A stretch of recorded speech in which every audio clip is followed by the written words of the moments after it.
And for our listeners, we are talking about so in 1981, there was a Brinks armored car robbery in Nanuet, New York, Nyack, and our mother was ambushed, if you will, in Birdtown, Mississippi. What, a week after?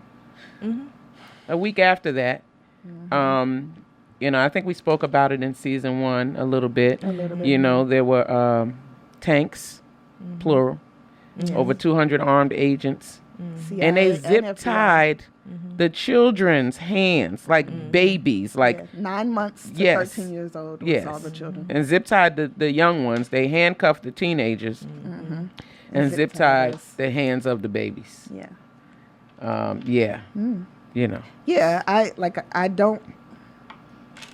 Visually, I don't remember what it looked like. But what I only remember what it looked like a little bit because of the newspaper clippings, But for me to sit back and remember it through my own eyes. You repressed it.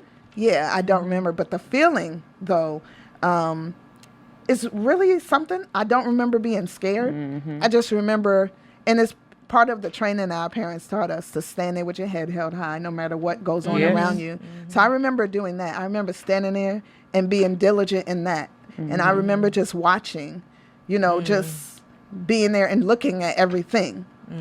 And I remember being in the jail cell with all the children, and our grandfather Lajo coming to get us.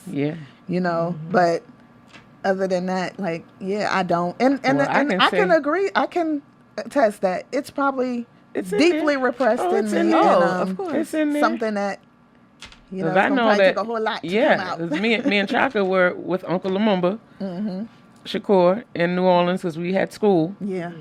And going, watching it on the news. Once we realized what was happening. And I think I told the story about how we realized what was happening.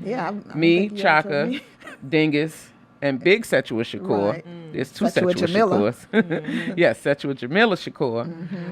We were walking around the corner from Uncle Lumumba's house to our house because we lived that close. I wore glasses and forgot my glasses. I remember now. And so we're walking, and they're telling me there are cops at the door. And I was like, no, they're not. They're next door. I'm not wearing my glasses. Right. So I can't see. Right. And so when we realized it, and then we beelined back to Uncle Lumumba and told him, we turned the news on. Wow. I saw y'all. Oh my God. Wow. Handcuffed. I just started crying. I was like, I don't think you've ever shared this. Yeah, I'm like, you never shared that? Yeah. They, we saw it, watched it. But the one thing, I was crying, but the one thing I was so proud of was my mama.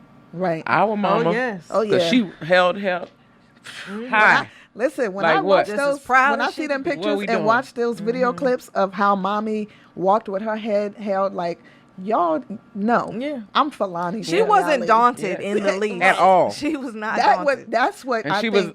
She was exonerated of that charge, thanks to Uncle Lumumba, because he found a mechanic to get prove the receipts. that she was in New Orleans and had a press conference. Yeah.